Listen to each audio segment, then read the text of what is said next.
actually in the formal dining room, and interesting enough, this actually is the largest room of the home.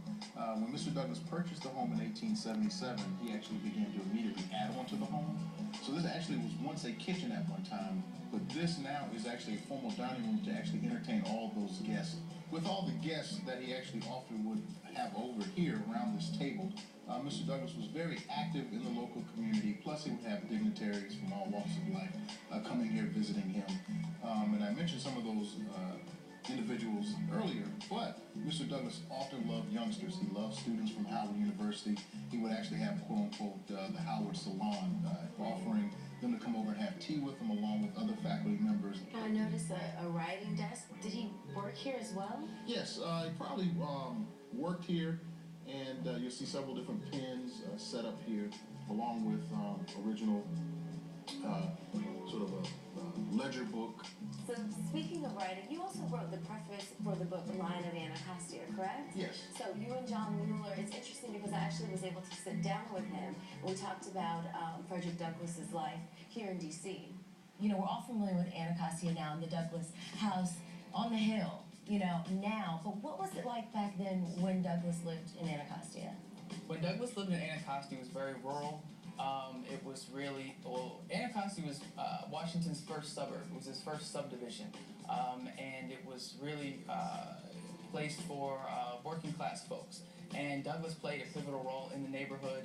The local streetcar line, Douglas actually was an investor in the streetcar line, and when he died, he actually still held stock in that streetcar company. Well, and you can just see he was so involved, like you mentioned, he was a U.S. Marshal. How did that come about? Because like you said, very unheard of.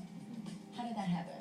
Frederick Douglass was appointed marshal of the district, and this was at that point a very, very prominent position. It was basically a step below cabinet level appointment. And the condition that Frederick Douglass would be appointed marshal, the Republicans in the Senate basically said, okay, we will allow for the removal of federal troops from the South. In 1877 is when the last federal troops were removed from South Carolina and Louisiana. Wow. So it's amazing just to see his influence across America, but then also just being so involved in D.C., so as a U.S. Marshal, but then in addition, being on the board of trustees for Howard University.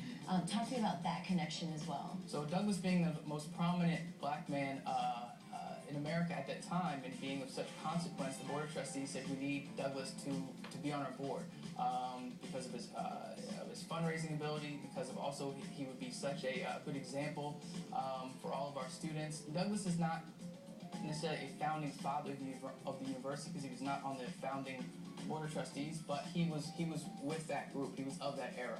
Frederick Douglass was a member of the African Methodist Episcopal Church here in Washington. How important was that to him, religion in his life? Religion and faith and Christianity was very important in Douglas's life. His church in Washington that he most frequently attended was the Metropolitan African Methodist Episcopal Church. Is at